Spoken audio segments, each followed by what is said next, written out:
오늘 제목은 이렇습니다. 누가 마지막 환란을 시작하는가? 누가 마지막 환란을 시작하는가 하는 겁니다.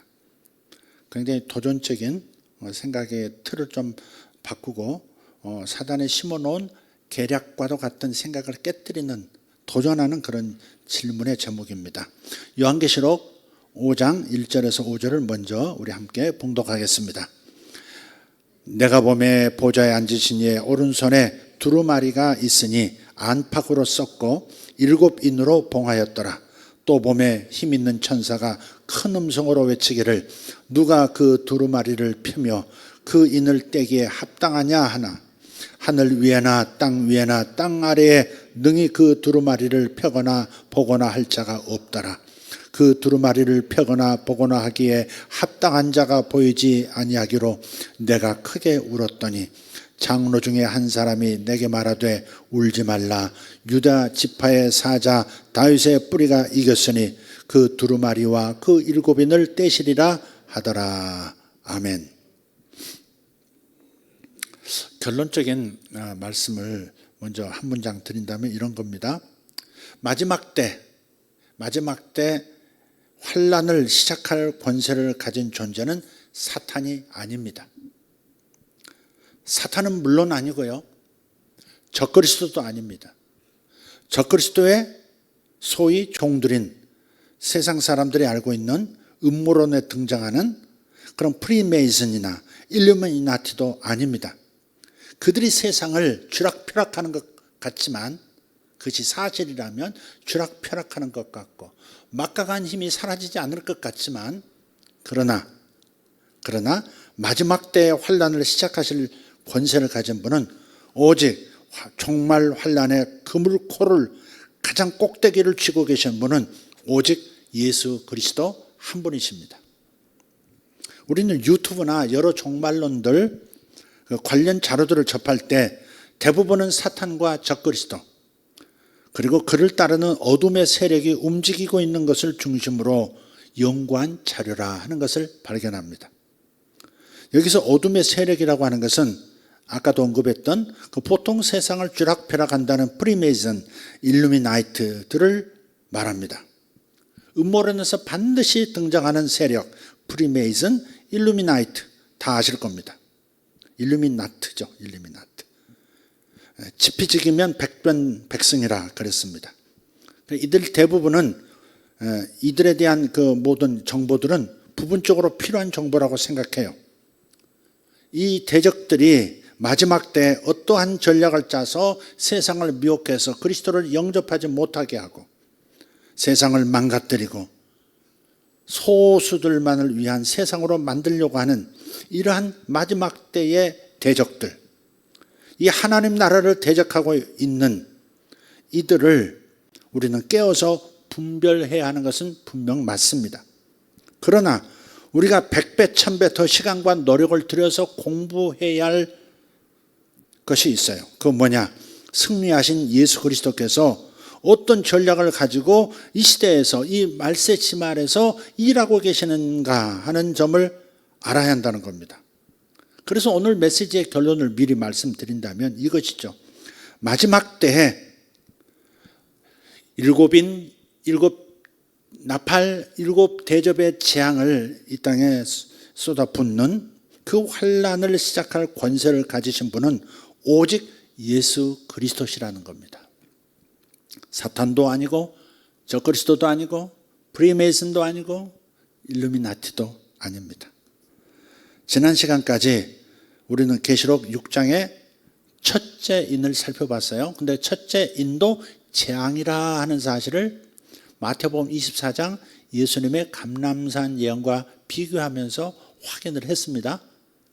첫 번째 인이 예수님께서 첫 번째 말세에 나타날 재앙, 첫 번째로 언급한 사람의 미혹, 거짓 그리스도라고 하는 것이었죠.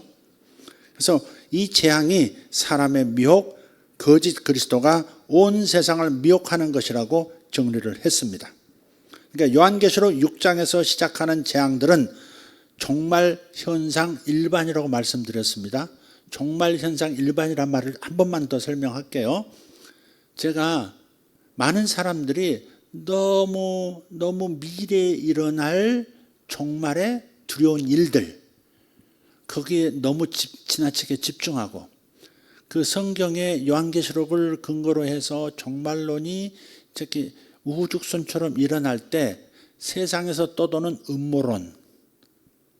음모론들과 결합해서 더 두려운 그 어떤 미래를 자꾸 그려주기 때문에 사람들의 마음에 막연한 두려움과 공포를 가지고 미래를 대하거나 현실 도피를 하거나 이상한 사이비에 빠지거나 하는 현상을 많이 일으키기 때문에, 그래서 저는 좀 이 말세 지말에, 말세 중에 말세에 일어날, 재림 직전에 일어날 이 종말의 현상에서 좀 확대해서 말세를 좀 더 크게 보자라고 하는 제안을 했던 거죠. 말세는 언제부터 언제까지예요? 예수님의 초림 때 시작돼서 예수님의 재림으로 끝내는 겁니다. 그러니까 2000년 전부터 말세가 이미 시작됐고, 지금은 주님의 재림이 가깝기 때문에 말세 지말이라 이렇게 말할 수 있죠.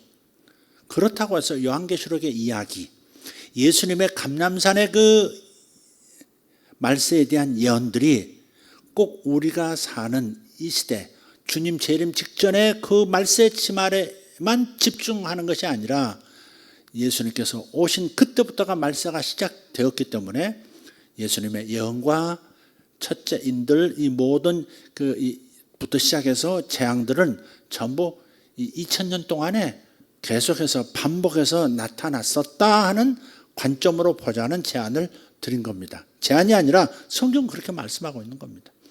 예수님 오셨을 때부터 말세가 시작된 겁니다. 그때도 거대한 지진이 있었고, 그때도 거짓 그리스도의 미혹도 있었고, 그때에 전쟁도 있었고, 천재지변들이 있었고, 그러니까 말세 지말에만 일어나는 일이 아니다라고 생각하자. 지나치게 말세 지말로 시선을 모으면 우리 삶이 움츠러들고 두려움과 공포 때문에 현실을 도피자들 그런 심정이 많이 되고, 심지어 교회조차도 미혹을 받아서 세상은 어차피 그렇게 되어가니까, 세상은 악한 세력이 어차피 쥐고 흔들 테니까 그냥 우리는 그저 주님의 재림이나 기다리자, 이런 심정으로 소극적으로 변해버릴 상황을 가져오기 때문에 저는 그걸 원치 않아서 말세지말에 집중하지 않도록 하는 차원에서 제가 정말 현상 일반이다, 2000년 동안에 늘 있어 왔던 일이다, 전염병도 있어 왔던 일이고. 한번 생각해 보세요. 중세 때 유럽의 인구가 3분의 1에서 2분의 1로 줄었습니다. 흑사병이 돌아서. 그 쥐들이 옮기는 그 흑사병이 있잖아요. 패스트균에 의해서 유럽 인구의 거의 절반이 죽었습니다. 그때 요한계시록을 읽으면요, 진짜 종말 아닙니까? 주님 곧 오셔야 되는 겁니다. 그런데 그 시기가 또 지났어요. 그러니까 유럽 인구의 절반이 죽을 만큼의 전염병이 온 세상에 창궐했어도 여전히 진짜 종말은 아니었듯이, 앞으로도 이런 전염병이 코로나보다 훨씬 10갑절 무서운 전염병이 일어난다 할지라도 우리는 곧 끝이다라고 생각해서는 안 되는 균형 잡힌 역사를 이해하면서, 성경의 관점으로 이해하면서, 그러면서 종말을 준비하고 주님의 재림을 준비하는 이런 마음을 가져야 된다 하는 겁니다. 그 생각들을 담은 표현이 종말 현상 일반이다 하는 겁니다. 지나치게 말세 지말에 집중하지 말아라 하는 거였습니다. 자, 그래서 요한계시록의 7인의 재앙 등이 종말 지말의 사건으로 한번 설정해 볼 필요도 있다는 사실을 이제는 얘기할 수 있을 것 같아요. 항상 있어 왔던 일이다. 요한계시록에 나오는 일이 한 번도 겪어보지 못한 일이 아니라 2000년 전부터 계속 인류가 경험해 본 예언들이었다, 있어 왔던 일이었다 라고 하는 사실로 좀 우리의 마음의 중심을 좀 너그럽게 이렇게 펼쳐놨다면, 이렇게 뭐라고 할까요? 스펙트럼을 또 넓게 좀 펼쳐놨었다면 이제부터는 좀 말세 지말에는 좀 더 강력하지 않겠어요? 주님 재림의 직전에 세상을 흔드시는 주님의 힘은 더 강력해지지 않겠습니까? 그죠? 그런 차원에서 요한계시록을 이제 말세 현상, 종말 현상 일반으로만 보지 말고 흔히 지금 학자들, 기독교 학자들, 종말론을 연구하는 분들이 주장하는 것처럼 정말 7년 환란이니 뭐니 하는 그런 얘기들, 주님 재림 직전에 있을 집중된 종말 현상으로 한번 그렇게 몰아서 한번 생각해 봐도 이제는 여러분이 균형 잡힌 마음을 가졌기 때문에, 생각을 가졌기 때문에 이제 염려하지 않아도 되겠다 싶어서 이제 종말로 한번 연결시켜서, 종말 중에 종말과 요한계시록을 연결시켜서 한번 이해해 보도록 하겠습니다. 제가 뭐 좀 장황하게 설명이 길었는데 요지는 여러분 전달됐나요? 고개를 한번 끄덕. 인정이는 모르겠다는 거냐, 머리를 만지는 거냐. 자, 그래서 요한계시록 이 마지막 중에 마지막, 최종 마지막 때 그 요한계시록의 인은 언제 시작할까? 그렇게 한번 이어서 살펴보도록 하겠습니다. 근데 그에 앞서서 우리가 알아야 할 것이 분명히 있습니다. 요한계시록은 그 일곱 인, 일곱 나팔, 일곱 대접 재앙이 담긴 그 요한계시록은 그 인을 떼시기에 합당하신 분이 누군지를 명확하게 말해주고 있다는 사실부터 챙겨야 합니다. 첫째 인이 떼어질 때 최종 종말 환란은 시작되는 겁니다. 그 인을 떼기에 합당하신 분, 종말의 환란을 시작할 권세를 가지신 분, 그분이 누구시라고요? 바로 예수 그리스도십니다. 사도 요한은요, 보좌 앞으로, 그 영이 보좌 앞으로 올라가서 일곱 인으로 봉인된 두루마리 책을 보았습니다. 방송실에서 한번 찾아봐 줬으면 좋겠어요. 그 일곱 인이 찍힌 두루마리, 그림도 좋고 실제 사진도 좋고 한번 띄워봐 주세요. 찾아서 그 두루마리 책을, 천상의 책을 보았어요. 1절에서 3절입니다. 읽었던 본문이에요.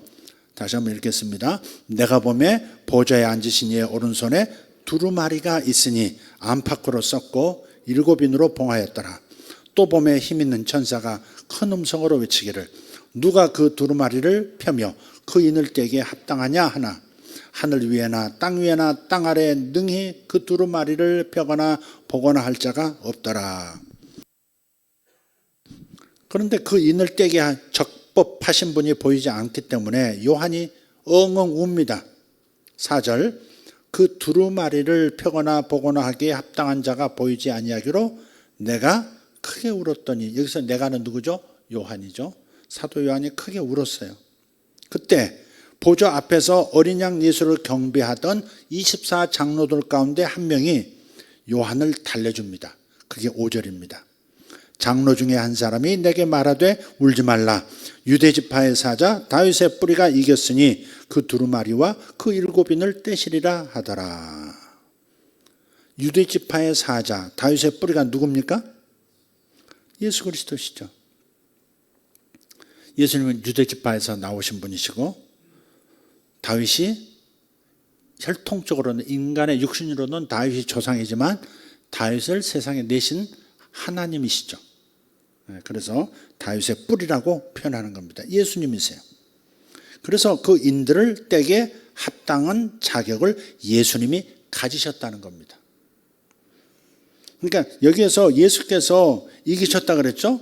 다윗의 뿌리가 이겼으니 그랬으니까 예수님이 이겼는데 예수님이 이기셨다는 이 표현, 그리고 그러하기에 재앙이 담긴 인을 떼기에 합당하다 하는 이 표현, 여기에는 좀 더 다른 설명, 다른 이해가 좀 필요한 거예요.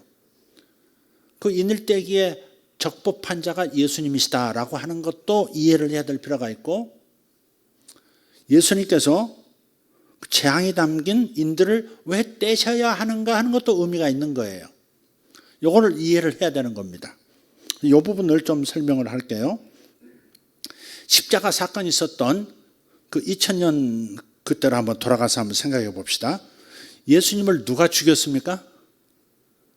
예수님을 직접적으로 죽인 자가 누굽니까? 마지막 결정권자가 누구예요? 사도신경에 나오죠. 2000년 동안 이를 갈며 우리가 빌라도에게 권한을 받으사, 빌라도에게 권한을 받으사. 빌라도가 그때 사형 집행권은 로마의 식민지 상태에 있었기 때문에 사형을 집행할 수 있는 것은 오직 로마입니다. 로마의 그 총독 빌라도에게 살인 면허권이 있었던 거예요. 그래서 사형을 집행할 수 있고 사형을 언도할 수도 있고 사형을 집행할 수 있는 거예요. 그래서 예수님 빌라도에게 예수님을 누가 데리고 왔어요? 누가 고발해서 빌라도 법정에 세웁니까? 이스라엘의 대표자인 대제사장이 빌라도 법정으로 예수를 보냈죠. 그런데 그 대제사장이 예수를 죽이려는 목적으로 사형해달라고 빌라도 법정으로 데리고 온 거거든요. 그런데 그 대제사장을 누가 움직였어요? 누구죠? 가룟 유다, 예수님의 제자죠. 예수님의 제자가 은 30을 받고 예수님을 대제사장에게 이렇게 팔았죠. 예수는 율법을 어긴 자다. 사형시켜야 마땅하다. 자기 스승을 팔았다 이 말이죠. 그런데 유다는 누구의 충동을 받은 거예요? 사탄의 충동을 받은 거죠. 그러니까 에덴 동산에서도요. 벌거벗은 것을 깨닫고 하나님께로부터 피해서 숨었잖아요. 근데 하나님께서 아담과 하와를 불러서 질문하십니다. 누가 너희들이 벗었다가 알려주더냐? 누가 선악과를 먹으라고 꾀더냐? 이렇게 물었을 때 아담이 제일 책임자니까 아담에게 물으셨어요. 그랬더니 당신께서 내게 주신 여자, 그 여자가 자기 아내를 가리켜서 여자가 나한테 선악과 먹어도 괜찮다고 먹어야 한다고 가져왔습니다. 그래서 먹었습니다. 책임을 돌리죠. 하와한테 묻습니다. 주님께서. 하와야, 네가 어찌하여 그 선악과를 가져다 네 남편에게 주어서 타락시켰냐? 그랬더니 뱀이 제게 와서 먹어도 죽지 않는다고 오히려 더 지혜롭게 한다고 말했습니다. 그러니까 최종 가장 근원에서 이 음모를 꾸민 존재가 사탄, 뱀으로 대변되는 그 사탄이었던 것이 드러난 거죠. 사탄이 드러나자마자 주님은 심판을 선언하세요. 너는 기어서 다닐 것이고 흙을 먹으며 살 것이다. 뱀이 흙 먹습니까? 뱀이 흙 먹고 삽니까? 아니죠. 땅바닥에 길게 하지만 흙 먹지는 않습니다. 흙을 먹는다는 게 결국은 인간은 흙으로 지어진 육체를 가지고 있죠. 그래서 사탄은 인간에게서 에너지를 뽑아서 사는 존재입니다. 타락한 인간을 지배하면서 인간의 두려움을 이용해서 그 에너지를 뽑아서 먹고 사는 존재, 경배받고 살아가는 존재가 사탄입니다. 그러니까 사탄이 가장 원흉인 걸 하나는 미리 아시죠. 그러나 사탄이 이 하나님 법정에서 드러날 때까지, 하늘 법정에서 드러날 때까지 계속 추궁해서 사탄을 딱 잡아내죠. 그리고 심판을 내리죠. 너는 먼 훗날에 나의 아들에 의해서 내 머리가 밟힐 것이고 이렇게 예수님에 의해서 망하게 될 것을 에덴 동산에서 주님은 이미 예언하십니다. 그랬던 것처럼 예수님의 죽음과 부활을 놓고 한번 생각해 보자고요. 여러분 이 논리를 이 놀라운 이 하늘의 이 영적인 법적 이 상태를 잘 이해하시면 은혜가 됩니다. 원래 사람은 왜 죽어요? 죄 때문에 죽죠. 죄의 삭은 사망이라. 로마서 말씀, 죄의 삭은 사망이라. 그래서 예수님께서도 십자가에서 죽으셨어요. 자연사했던 십자가에서 죽었던 어쨌든 죽었다고 하는 것은 죄 때문에 죽는 거예요. 인간은.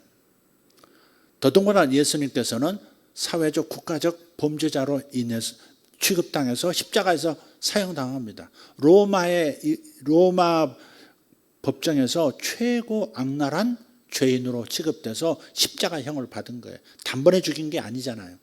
뻘거벗겨서 완전히 수치를 다 드러내고 사회적으로 매장하고 또 동시에 연좌제를 통해서 로마의 역적질을 한 로마의 거역한 이 집안이다 해서 모든 가족까지도 피해를 입을 수밖에 없는 무서운 벌이 쉽게 죽이지도 않아요. 십자가에 매달아 놓고 죽을 때까지 쳐다보는 겁니다. 무서운 벌이죠. 그래서 십자가를 생각만 해도 고개를 절레절레 흔들어 버리게 만들려고 대제사장들이 빌라도에게 넘긴 거예요. 그게 너무 저주스러운 사형이기 때문에 예수 생각하면 십자가가 동시에 떠올라서 무서워 이렇게 예수 믿으면 안 돼. 고개를 젓도록 만들기 예수를 망각시키기 위해서 십자가형에 매달아 죽이라고 요청을 한 거예요. 그냥 죽일 수도 있었어요. 다른 형벌로 죽일 수도 있지만 십자가형을 선택하도록 강요한 것은 예수를 사람들 뇌리에서 지워버리려고 대제사장이 그렇게 한 거라고요. 어쨌든 사람은 죄 때문에 죽어요. 예수님이 죽으셨어요. 그렇다면 결론은 뭐예요? 예수님도 죄인이라는 거예요. 예수님은 죄인으로 죽으신 거예요. 그런데 죄인은 절대 다른 사람의 구원자가 될 수 없죠. 감옥 안에 있는 사람이 감옥 안에 있는 다른 사람을 바깥으로 사면시켜 줄 수는 집행정지시켜 줄 수 없습니다. 반드시 죄가 없는 자가 바깥에서 그를 구원해 낼 수 있는 거죠. 그런데 예수님은 죄인으로 같이 죽었다고요. 사람들과 똑같이 죄인이 되어서 죽으신 거예요. 그런데 놀라운 반전이 일어났죠. 사흘 뒤에 무덤이 텅텅 비었습니다. 무덤 문이 열렸고 예수님은 부활해 버리신 거예요. 누군가 시체를 훔쳐간 것도 아니에요. 주님은 부활하셨어요. 부활하심으로써 무엇이 지금 세상에 선포된 겁니까? 예수님은 죄인이 아니더라 하는 겁니다. 예수는 죄인이 아니었다는 거예요. 예수가 부활했다는 것은 죽음이 그를 붙잡지 못했다고 하는 것은 무덤이 그를 가두지 못했다고 하는 것은 예수는 죄인이 아니라는 거예요. 예수님이 죄인이 아니란 말은 또 무슨 말이에요? 구세주가 되실 수 있는 분이라는 거죠. 동시에 죄인이 아니신데 어떻게 죄인이 되었느냐 이거죠. 그게 바로 뭐예요?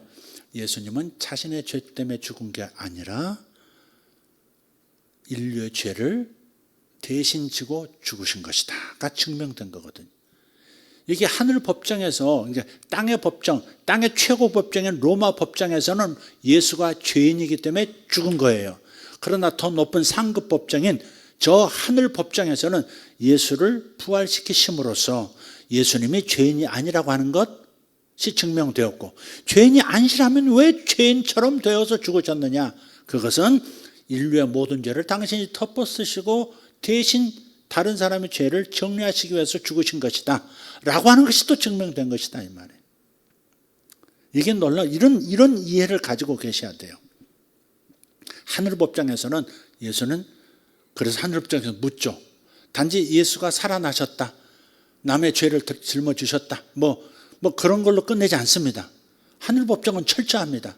그래서 묻습니다. 누가 예수를 죽였느냐죠. 누가 예수를 죽였느냐? 빌라도가 죽였습니다. 빌라도, 너는 왜 예수를 죄인으로 몰아 죽였느냐? 죄인이 아닌데 살아난 거 봐. 죄인이 아니잖아. 근데 왜 죽였어?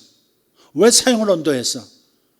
아니, 예수가 속한 유대인들의 최고 리더가 와서 예수가 죄인이라고 고발했기 때문에 사형 선고를 내렸습니다. 제 탓이 아닙니다. 저 손 씻었지 않습니까?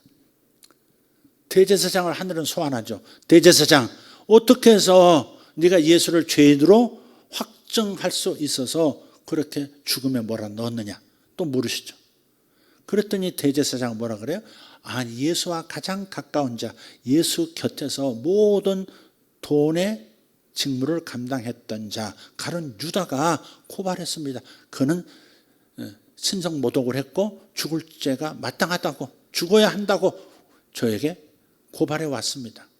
가룟 유다가 그런 것입니다. 그래서 하나님 물으시죠. 가룟 유다, 너는 어찌하여 너의 스승을 죄인으로 팔아 넘겼느냐? 어떻게 해서 예수를 죄인으로 만들었느냐?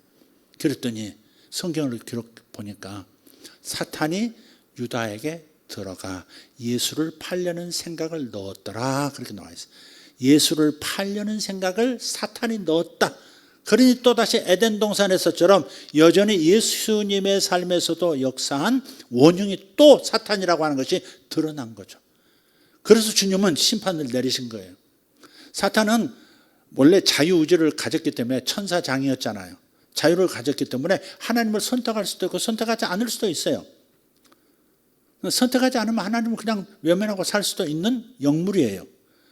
문제는 사탄이 지옥 가도록 결정된 것은 죄가 없는 예수님을 죄인으로 만들어서 자기 종들을 통해서 사형시켰기 때문에 그 죄, 무고죄로 사탄은 지옥에 가도록 결정이 된 겁니다. 그러니까 십자가로 인해서 사탄의 모든 권리를 박탈하고 사탄의 활동을 제약할 수 있고 사탄에게 속한 모든 자들을 같이 심판할 수 있는 권한이 예수님에게 주어진 거예요. 그게.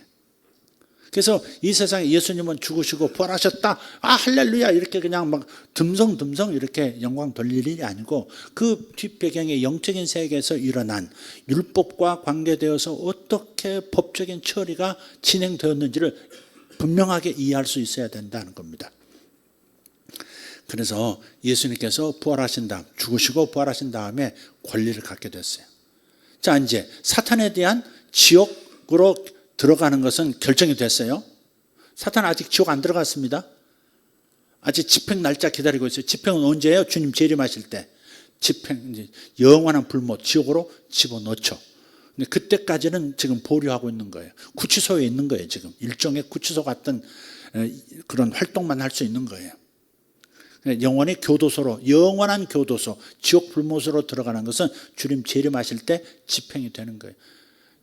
재판정에서 사형 이렇게 언도했어도 집행 날짜는 당일이 아니잖아요. 그죠? 사형 선고를 받았지만 대기하고 있죠. 집행할 날짜를 대기하는. 그러니까 사탄은 죽은 목숨인 거죠. 영원한 지옥 불못에 들어가야 할 그 집행 날짜를 기다리는 죽은 목숨인 거예요. 그래서 사탄을 두려워할 필요가 없다는 겁니다. 자, 근데 사탄에 대한 그 예수님 죄가 없는 분을 죄인으로 만들었던 무고죄, 죄 없는 사람을 죄인으로 만든 걸 무고죄라고 그러잖아요. 무고죄로 지옥 가게 됐어요. 그런데 예수님은 어떤 이 희생에 대해서 어떤 보상을 받으셔야 되는 거예요. 예수님 억울하게 죽임당하셨잖아요. 억울하게 죄인 취급당하셨고 억울하게 죽임당하고 억울하게 침뱉음당하고 수치를 겪으신 거예요. 이것은 무엇으로 보상해 줄 거냐 이거죠. 그래서 하나님은 물으시는 거예요. 재판장이신 하나님 물으시는 거예요. 사랑하는 예수야, 무엇으로 보상해 주랴? 그랬더니 예수님의 요구는 뭐예요? 인류를 제게 주십시오. 인류를 제게 주십시오. 그래서 십자가 사건 하나로, 십자가 사건의 죽음과 부활 하나로 인류는 구원의 길이 열린 것이고 인류의 적인, 하나님의 적인 사탄은 영원히 멸망받는 사건이 되어버린 거예요. 그러니까 주님의 십자가를 지혜라고 그러죠. 하나님의 지혜라고 그러잖아요. 지혜죠. 그 예수님의 죽음과 부활 사이에 있는 이 놀라운 비밀스러운 이 놀라운 이야기가 우리에게 은혜가 되고 복음이 되는 거예요. 그래서 예수님은 인류는 구원하시고 사람은 구원하시고 아담의 후손은 다시 끌어당기시고 원수인 사탄은 영원히 멸망해서 다시는 미혹할 수 없는 존재로 만들어버리시는 거죠. 그것이 예수님의 십자가 사건이에요. 그러니까 유다 지파의 사자 다윗의 뿌리인 예수께서 이기셨다는 말은 바로 이것을 가리키는 거예요. 바로 지금 막 설명한 이 부분을 가리키는 거예요. 예수께서 당신의 몸으로 죽으시고 부활하심으로 말미암아 사탄의 모든 것을 박탈시킬 현재 활동하고 있는 모든 것을 포함하여 사탄의 종들이 괴계를 꾸미고 활동하는 모든 것들을 다스릴 수 있는, 박탈할 수 있는, 박멸시킬 수 있는 권세를 예수님이 가지신 거예요. 사탄은 멸하고 인류는 구원한다. 아주 단순한 메시지입니다. 나는 십자가를 통해서 사람은 구원하고 사탄은 멸망시킨다. 이것이 예수님의 최고의 전략인 거예요. 그래서 십자가 하나님의 지혜라는 겁니다. 그래서 예수님은 이제 이기신 분이에요. 우리가 막연하게 이기신 분 그러니까 뭘 이기셨다는 거지? 죽음을 이기셨다. 그 말도 맞긴 맞지. 아멘. 근데 좀 더 디테일한, 좀 다양한 은혜를 이해할 필요가 있는 거죠. 예수님 이기셨다. 사탄의 모든 계략을 이제 빼앗고, 그 권한을 빼앗고, 그의 활동 영역도 빼앗고 영원히 멸망시킬 수 있는 권한을 얻으신 거. 이게 이긴 거거든요. 그리고 그 일곱 인부터 시작해서 일곱 나팔까지, 일곱 인만 생각합시다. 일곱 인은 전부 재앙인데, 재앙은 예수님이 그 두루마리를 펼치면 재앙이 시작되는 거예요. 재앙이 시작되는 거. 근데 이 재앙은 누구를 향한 재앙이냐 이 말이죠. 바로 사탄과 사탄을 따른 어둠의 세력들, 하나님 나라를 대적하고 그분을 거역하는 모든 체제, 모든 신념들, 모든 가치들, 모든 사람들, 모든 조직들, 소위 음모론에서 나오는 그 프리메이슨이니 일루미나티니, 그런 모든 어둠의 세력을 박멸시킬 수 있는 그러한 인인 거죠. 그러한 재앙인 거죠. 그러면 사탄의 세력을 멸망시킨다고 하는 것은, 사탄을 따르는 자들을 멸망시킨다고 하는 것은 곧 다른 말로 뒤집으면 그들에게 억압당하고 종로로 됐던, 그야말로 세상의 물질을 다 거머쥐고 세상의 권력을 다 배후에서 조종하고 했던 모든 세력들이 무너진다면 교회에게, 특히 교회를 박해했는데 교회들이 자유를 얻는 것이고 성도들이 해방되는 것이죠. 그러니까 재앙은 우리에게, 요한계시록의 재앙들은 이 세상에서 신노릇하던 사탄과 사탄의 세력들이 재앙을 받는 것이지, 우리 성도들은 오히려 자유를 얻고 그리고 큰 축복을 얻는 거죠.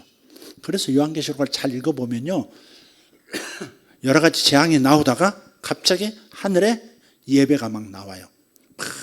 수많은 사람들이 흰옷을 입고 찬양하는 모습이 또 나오고, 또 한참 재앙이 또 있다가 또 갑자기 예배가 나오고 기도가 나오고 막 그래요. 그러니까 재앙, 예배, 재앙, 예배, 재앙, 예배, 이런 패턴이 계속 이어지고 있다고요. 그게 뭐예요? 이 세상 조직이 와해되면, 하나님 대적하는 세력들이 멸망되면 하나님의 교회와 하나님의 성도들은 하나님을 예배할 수밖에 없고 영광 돌릴 수밖에 없다 하는 것을 말하고 있는 책이 바로 요한계시록이다. 이렇게 이해하시면 되겠습니다. 좀 설명이 됐습니까? 답은 됐다입니다. 안 됐습니다. 이런 거 없습니다. 이거보다 어떻게 더 쉽게 얘기해, 이걸. 그래서 주님은 사탄에게 속한 이 세상을 향해서 재앙의 인을 떼심으로 사탄의 일은 무너뜨리고 당신의 자녀들은 구원시키고 그리고 자유를 더 얻게 만드시는 역사를 일으키시고자 하는 겁니다. 그래서 재앙이 담긴 인들을 어린 양 예수께서 떼시는 거예요. 그럼으로써 사랑과 정의가 동시에 이루어지는 겁니다. 하나님을 대적했던 세력들에 대해서는 정의가 실현되는 것이고, 하나님을 사랑하고 하나님과 동행했던 성도들은, 세상에 박해를 당했던 성도들은 하나님의 사랑을 축복으로 덧입을 수 있는 동시에 이 일이 일어나는 거예요. 예수께서 십자가와 부활을 통해서 인류는 구원시키고 사탄은 멸망시킬 법적인 근거를 마련하셨다면, 이제 실제 현실 속에서 우리가 살아가는 이 가시적인 물리적 세계 속에서 사탄의 세력들은 멸망당하고 사탄의 세력에 탄식하고 고생했던 성도들의 애달픈 기도들은 성취되는 시간, 사랑과 정의가 동시에 이루어지는 때가 바로 마지막 때의 이 재앙들인 거예요. 요한계시록에 나오는 재앙들인 거예요. 할렐루야. 예. 정리합니다. 오직 예수님만이 마지막 때의 환난을 시작할 권세를 가지신 분인 줄 믿습니다. 절대 이 땅에 있는 어떤 세력이 아닙니다. 미국 정부도 아닙니다. 미국 정부가 세상을 어떻게 보이지 않는 곳에서 움직이고 있는지 몰라도, 그렇게 보일지 몰라도 그렇지 않습니다. 결국은 예수 그리스도께서 세상의 모든 일들을 움직이시는 주권자이심을 예수 이름으로 선포합니다. 아까도 말씀드렸지만 사탄과 적그리스도에 집중된 종말론적인 자료들, 마치 그들에게 전 세계들을 물들이고 마지막 환란을 시작하게 할 권세가 있는 것처럼 미혹되었던 그 시각에서 벗어나야 합니다. 그래서 그런 자료들의 대부분은 어둡고요, 염세적이고 음모론적이고 도피적입니다. 그래서 그런 자료들을 유튜브 등에서 접하게 되면 소망과 믿음을 갖기는커녕 도리어 두려움과 절망을 갖게 됩니다. 심지어 이 세상이 적그리스도와 프리메이슨에게 점령당할 것이고 그들이 돈과 권력을 가지고 마지막 환란을 시작할 것이니 어차피 어둠으로 치닫는 이 세상 우리는 내버려 두고 우리 교회는 그저 휴거되는 것밖에는 소망이 없다는 식으로 가르치고 그렇게 받아들이는 현상이 지금 일어나고 있었다. 이것을 바꿔야 한다 하는 말을 지금 제가 드리고 있는 겁니다.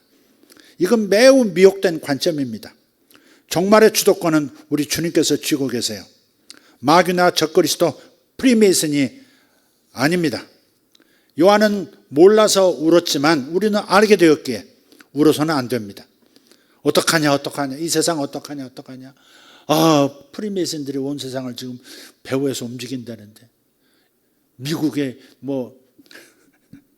연준을 움직이고 있고 무슨 가문 무슨 가문들이 세상을 막 집어삼키고 있고 그게 일부 현실처럼 보일지 몰라도 주님은 다 털어버릴 겁니다.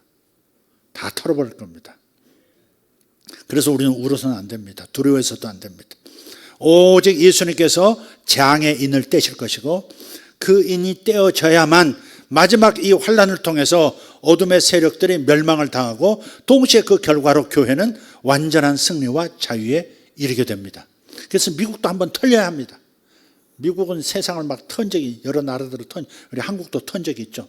근데 털기만 했지만 미국도 털릴 때가 있는 거예요. 이제 미국이 털려 하는 까닭, 흔들려 하는 까닭이 뭐냐면 그 중에 하나가 유대인들이 너무 유대인들을 잘 보호해주는 유엔이 있는 뉴욕을 중심으로 미국이 보호해주고 있기 때문에 유대인들이 거기가 낙원이거든요. 지금. 그러니까 고토로 돌아갈 생각을 안 해요. 지금 모든 유대인들은 이스라엘에서 주님의 재림을 기다려라. 그게 주님의 명령이거든요. 그런데 돌아갈 생각을 안 해요. 유럽에서 유대인들이 박해를 받을 때 시오니즘이 출현을 했거든요. 이스라엘로 돌아가자. 우리 고향, 옛 조상의 땅으로 돌아가자. 성경의 나라로 돌아가자. 그래서 유럽에서 다 돌아가고 러시아에서 어려움 겪으니 러시아가 망하니까 러시아에서 전부 알리아 운동을 통해서 전부 이스라엘로 돌아가고 이디오피아에서 돌아가고 그래서 유대인들이 지금 이스라엘에 모여든 거죠. 지금 미국에 유대인들이 600만이 있다 그렇게 알고 있는데 실제로 그렇지 않답니다. 지금 270만 정도가 있답니다. 많이 돌아갔답니다. 이스라엘 돌아갔어요. 그 사람들도 돌아가도록 그렇게 알리아 운동, 이스라엘 사람들, 유대인들은 이스라엘로 돌아가게 만드는 운동을 알리아 운동이라 그러거든요. 네. 그래서 그런 운동을 펼치는 분들도 많죠. 어쨌든 미국이 흔들려야 유대인들은 자기의 고향 땅, 초상의 땅으로 다 집결할 겁니다. 거기서 예수를 믿든지 아니면 세상이 심판을 당할 때 함께 또 심판당하는 부분도 있습니다. 종말의 전쟁은 그때 일어날 겁니다. 유대인들이 아직 다 이스라엘로 돌아가지 않았기 때문에 이스라엘 땅에서 소위 말하는 아마겟돈 전쟁이라고 알고 있는 그런 류의 전쟁은 아직 일어나지 않는 거예요. 이란과 이스라엘이 지금 전면전으로 가고 있지는 않죠. 가고 있지 않아야 맞다고 생각합니다. 저는 그렇게 가지 않아야 된다고 생각해요. 갈 수도 있다고 그런 말씀하고 있거든요. 근데 그렇게까지는 지금 갈 때가 아니거든요. 러시아가 개입하고 중공이 개입하고 그래서 어마어마한 군대와 이스라엘이 대면하는 그런 전쟁의 때가 아직 아니거든요. 그러니까 여기서 그쳐야 돼요. 여기서 그쳐야 돼요. 아마 트럼프 대통령이 당선되고 나면 그러면 그냥 서로 그냥 이쯤에서 미국 대통령이 그러시는데 우리 깨갱하자, 서로 깨갱하자. 그렇게 하면 끝낼 가능성이 매우 많습니다. 아직은 그렇게 큰 전쟁으로 가지도 않고 전면전으로 가지도 않고 그렇다고 해서 물러서지도 않고 지금 그러고 있는 거죠. 지금 이스라엘은 네타냐후는 트럼프와 윈윈하고 있는 겁니다. 전쟁에 지금 좀 이렇게 끌면 민주당 정권에 대한 미국인들의 마음이 이쪽 공화당으로 많이 오겠죠. 그걸 서로 윈윈하고 있는 겁니다. 이렇게 보시면 될 것 같아요. 자, 어쨌든 우리는 두려워할 필요도 없고 울 필요도 없다. 요한은 몰라서 울었지만 우리는 장로가 알려준 십자가를 통해서 부활을 통해서 이기신 사탄을 이기신 사탄의 모든 권세를 박탈시킬 수 있는 권세를 가지신 어린 양이신 예수가 가지고 자격이 있으시니까 울지 말라 그런 것처럼 그제서야 요한이 이제 울음을 그쳤고요. 그래서 우리는 아직 다 알기 때문에 울 필요가 없는 거예요. 그리스도 예수를 대적한 유대 종교가 바벨론 세력이었습니다. 바벨론이라고 하는 것이 성경에 여러 모습으로 나타나는데요. 실제로 이라크 영역에 있는 고대 바벨론 제국이 있죠. 느부갓네살이 황제로 있었던 바벨론 제국이 있죠. 바벨론 제국은 역사 속에서 사라졌어요. 페르시아에서 망했어요. 그렇지만 영적인 의미로서 바벨론이 또 있는 거예요. 로마가 예수님 당시에 로마가 바벨론이었고요. 예루살렘에 있는 타락한 유대 종교, 랍비 종교가 또 바벨론이었던 거예요. 그래서 예수를 믿는 교회를 유대 종교가 박해한 거예요. 그리고 로마가 전 세계로 복음을 전하고 있는 기독교회를 박해한 거예요. 그러니까 이런 하나님을 대적하는 세력의 연합체, 그게 바벨론으로 등장하는 거예요. 바벨론은 고대 세계 역사 속에 있었던 제국으로 끝나는 게 아니라 여전히 하나님 나라를 대적하는 어떤 세력들의 집합체, 중심, 그게 바로 바벨론이라고 호칭되어진다는 것을 기억하세요. 베드로전서 5장 13절에 보면요, 베드로가 편지를 보내요. 갑바도기아 여러 지역에 소아시아에 흩어져 사는 모든 성도들에게 편지하노라 하면서 편지할 때 문안을 할 때 바벨론에 있는 내가 너희들에게 문안한다. 바벨론에 있는 마가도 너희들에게 문안하느니라 이랬단 말이에요. 그럼 예루살렘이 바벨론이란 말이에요? 그게 아니라 교회를 박해하는 유대 종교가 바벨론이었던 거죠. 그리고 교회와 세계를 쥐락펴락하는 로마가 또 바벨론이었던 거예요. 그래서 요한계시록 18장에서 보면 바벨론이 무너진다, 바벨론이 무너진다 그런 얘기, 그 말씀이 예언되어 있죠. 그것은 2000년 전에도 로마가 멸망할 때 바벨론이 무너진 거예요. 유대 종교가 로마군에 의해서 예루살렘에 포위되고 성전이 다 없어져 버리고 그래서 성전을 중심으로 해서 종교인들이 살아계신 하나님을 모시고 사는 그리스도인을 핍박한 그 세력들, 그것도 바벨론이 무너진 거예요. 그게. 그러니까 베드로는 예루살렘에 있으면서 편지를 보내면서 바벨론에 있는 내가 너희들에게 문안한다 그런 거예요. 그럼 지금은 바벨론이 없느냐? 아니요. 미국이 하나님을 대적하는 계속 그런 정책들, 법안들을 만들어내면서 미국만이 아니라 세상을 타락시키는 중심 국가가 된다면 미국도 바벨론이 되는 거예요. 큰 성 바벨론이 미국일 수 있어요. 이 시대에 바벨론이 미국일 수 있어요. 그러나 아직은 바벨론이라고 말할 수 없어요. 일부가 썩었고 일부가 하나님을 대적하는 세상을 교묘하게 움직이는 세력들의 집합체이긴 하지만 그 세력들이 미국 안에 있긴 하지만 아직 미국이 통째로 넘어간 거 아니거든요. 그래서 우리가 미국을 위해서 기도해야 되는 거예요. 미국이 염소의 나라, 하나님을 대적하는 염소의 나라가 되지 않고 양의 나라로 드러나도록 기도해 줘야 되는 거예요. 대한민국도 그런 글로벌 리스트에 의해서 학교 차별금지법이 뭐니 해서 가정을 파괴하고 성을 파괴하고 창조질서를 파괴하는 이 세력들이 차지하지 못하도록 그래서 염소의 나라가 아니라 양의 나라가 되어서 내 우편에 서라 하는 그런 축복의 나라가 되어야 할 줄 믿습니다. 네, 바로 그것입니다. 바로 그것입니다.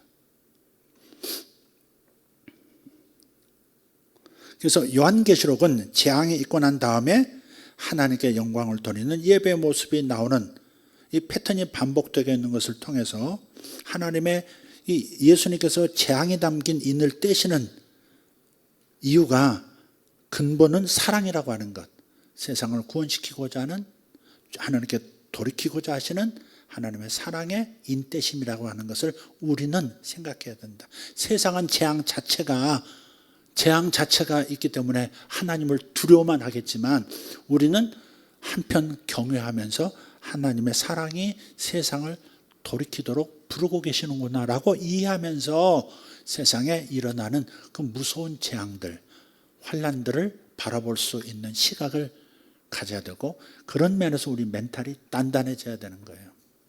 멘탈을 단단히 하게 해야 됩니다. 어떤 상황이 벌어져도 하나님은 사랑이시다. 어떤 상황이 벌어져도 하나님은 나를 향해서는 합력하여 선을 이루신다. 이 멘탈로 단단히 무장하셔야 됩니다. 옛날에 그 주식하는 분들 뭐 이렇게 보면 막 주식도 막 전전긍긍 막 잠도 못 자고 막 또 떨어졌다. 100원 또 떨어졌다. 2만 원 떨어졌다. 막 죽고 싶다. 막 그러잖아요. 근데 정말 제대로 된 정상적인 투자를 하고 가치에 투자한 사람들은 이건 이렇게 떨어지고 있는 것처럼 보이지만 결국은 이건 되게 돼 있어. 이 회사는 분명히 되게 돼 있어. 시대가 요구하고 있는 회사야. 시대가 요구하는 기술을 가졌어. 그걸 분명하게 알고 있는 사람들은 당장 떨어진다고 하더라도 마음이 무너지지 않죠. 그러니까 주식 하나 하면서도 멘탈이 굉장히 단단하게 준비되어야 되거든요. 잠도 못 자고 막 입술 부러뜨고 막 망했다고 막 옥상에서 떨어지고 막 그러면 그런 거 하면 안 되죠. 그런 거 하면 안 되죠. 갑자기 왜 그 얘기가 또 나지요? 자, 마지막 환난마저도 예수님의 통치와 다스림 가운데 있으니, 그래서 교회에게는 사랑이고 세상에게는 재앙인 거예요. 환난마저도 예수님의 통치와 다스림 가운데 있으니 우리 그리스도에게 속한 성도들이 두려워할 것이 무엇이 있겠습니까? 예수님이 세상을 통치하십니다. 다시 본래 서론으로 돌아와서 마귀가 아니고요, 적그리스도도 프리메이슨도 일루미나티도 세상을 통치하지 않습니다. 인간의 눈, 세상의 눈으로는 그들이 세상의 주인처럼 보이지만 우리는 프리메이슨이나 일루미나티를 바라보는 것이 아니라 예수님과 하늘의 군대인 이 땅의 교회를 더 집중해야 할 줄 믿습니다. 우리는 마귀에게 반응하는 것이 아니라 하나님께 반응하고 오직 주님께 순종하는 겁니다. 현재 이 세상 나라들 가운데서는 미국이 세상을 움직이는 중심이기 때문에 미국이라는 나라가 바벨론의 성향을 가지고 있을 가능성이 매우 높다는 거 인정합니다. 그러나 우리는 미국이 염소의 나라가 되지 않고 그들의 조상이 큰 뜻을 가지고 배를 타고 대상을 건너 미국을 건설했듯이 조상의 신앙으로 돌아가서 양의 나라로 우리 주님께 인정받고 칭찬받는 나라가 되도록 우리 중보해 줘야 합니다.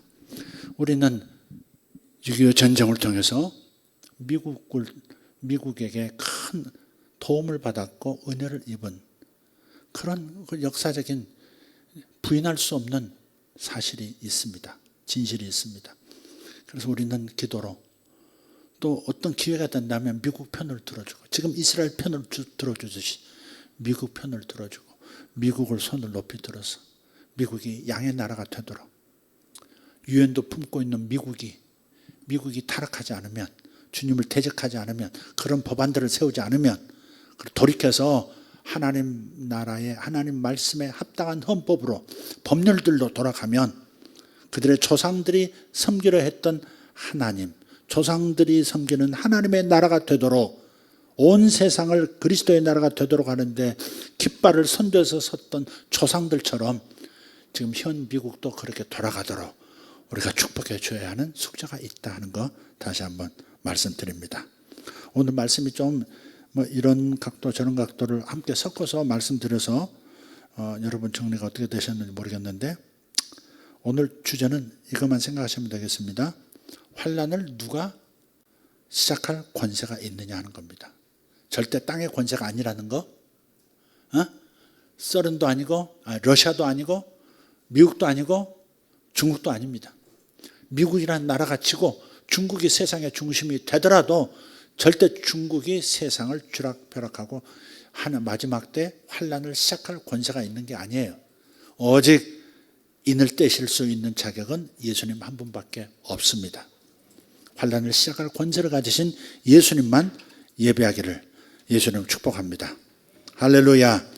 기도하겠습니다. 기도하실 때 여러분 깨달은 바가 무엇인지 한번 여러분의 입술로, 여러분의 마음과 입술로 주님 앞에 고백드렸으면 좋겠습니다. 주님, 주님께서 세상의 주관자이십니다.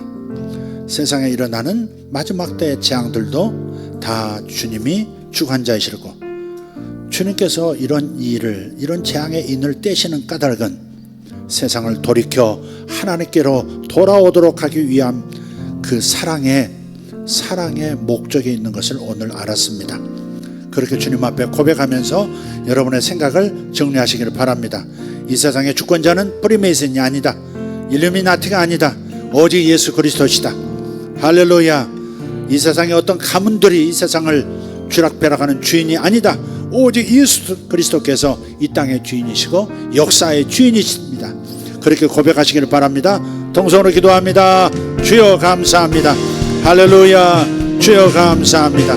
역사해 주시고 다같이 일어나셔서 한번 크게 외치고 기도하겠습니다. 주여 삼창하고 기도합니다. 주여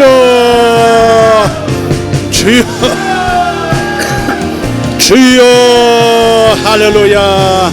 우리 아버지여 감사합니다. 아버지 하나님, 주님께서 역자의 주인이시고 하나님이 현실의 주인이신 것을 고백합니다. 하나님, 미국의 주인이 하나님이십니다. 대한민국의 주인은 하나님이십니다. 하나님, 사탄의 종들이 하나님이 이 땅을 이래저래 할 수 없습니다. 오직 주님만이 이 땅의 주인이시고 주님만이 이 땅의 권세자이시고 주님께서 이 땅에 벌어질 모든 일들의 주관자이심을 고백합니다. 주님, 첫째인을 떼시고 둘째인을 떼시고 셋째인, 넷째인, 여섯째인, 일곱째인까지 떼시는 이 모든 일들이 주님께서 주인이심을, 주님만이 떼실 수 있는 분임을 선포합니다. 예수님, 주님께서 역사하고 계셨음을 감사드립니다. 주님이 사탄의 일을 무너뜨릴 수 있는, 사탄의 일을 무너뜨리는 재앙의 인을 떼시는 분이 주님이십니다. 주님 감사합니다. 쇼바타리안 카라마시 올바르 토면의 카리온도로스 바살라텐만 인터바란덴 조르 칼라이션드루 인더브라덴 다이던 주루슬라 파라덴 잉그라슬라덴 드루타 마라카리아스. 할렐루야. 할렐루야. 할렐루야. 그라마테 페레도 마샤로 갈라티 아라바스 이사로데리 온도로스 바살라이덴 주루스 인스라데레아 코르단 잔도로 데베레스 이스라반단드라티 아라바스 올라카 인달라디 아라바스 올라카리아스. 주님의 위대하심을 찬양합니다. 주님의 주권을 찬양합니다. 주님의 선하심과 주님의 사랑의 인대심을 감사합니다. 주님께서 이 세상을 사랑하셔서, 이 세상을 이처럼 사랑하셔서 인을 떼고 계심을 감사합니다. 주님께서 이처럼 세상을 사랑하셔서 일곱 인을 떼시고 일곱 나팔의 재앙의 시작을 알리시며 일곱 대접의 재앙도 허락하시는 분이심을 믿습니다. 감사합니다. 주님의 사랑과 주님의 정의가 같이 이루어지는 놀라운 이 마지막 때를 인하여 찬양합니다. 어려운 때지만 주의 복이 크게 나타날 때입니다. 어려운 때이지만 주의 복도 또한 크게 나타날 때입니다. 아버지 하나님, 주님의 다시 나타나 주심, 주님의 다시 재림해 주심, 이 복이 나타날 때가 가까움을 하나님 예고하는 이 재앙들을 인하여 감사합니다. 하나님 찬양합니다. 세상의 일을 무너지게 하여 주시옵소서. 사탄의 일은 다 무너질지어다. 사탄의 일은 다 무너질지어다. 마귀의 계략은 다 무너질지어다. 다음 세대를 향한 사탄의 계략은 다 무너질지어다. 예수의 전략이 성취될지어다. 예수님의 전략이 이루어질지어다. 할렐루야. 셔르바르 카리온도로스 바살라티 아라반. 미국을 위해서 기도해 주십시오. 미국이 제정신 차려 하나님을 향한 진정한 사랑, 진정한 신앙으로 돌아오도록 기도해 주십시오. 미국이 조상들의 신앙으로 돌아오도록 기도합시다. 미국이 자기 국가의 창립자들의, 창시자들의 신앙으로 돌아오도록 기도합시다. 주님 감사합니다. 거바리토마라티 알람발라시 알바로로탄드로 인더로디 아로본 샬로카리안스 슈라카리아스. 유대인들은 이스라엘로 돌아가게 될지어다. 유대인들은 이스라엘로 돌아갈지어다. 이스라엘은 조상들의 땅으로 돌아가게 될지어다. 뉴욕에 집결해 있는 유대인들 이스라엘로 돌아가게 될지어다. 주여 예수 이름으로 선포합니다. 주님의 이름으로 선포합니다. 미국을 다시 조상들의 신앙으로 돌아오도록, 아버지 하나님 조상들의 신앙으로 돌아오도록 도와주시옵소서. 미국을 타락시키는 모든 세력들이 무너지게 하옵소서. 미국을 타락시키는 모든 세력들, 법을 무너뜨리고 사회 문화를 무너뜨리고 가정을 무너뜨리는 모든 문화들 예수 이름으로 무너질지어다. 바벨론아 무너질지어다. 사탄의 문화, 사탄의 문명들 무너질지어다. 주여 감사합니다. 하나님 나라 문명은 세워질지어다. 하나님 나라 문명이 세워질지어다. 하나님 나라의 문화와 문명이 세워질지어다. 대한민국도 하나님 나라 문화, 하나님 나라 문명 국가로 예수 이름으로 세워질 것을 선포합니다. 주여 감사합니다. 할렐루야 할렐루야.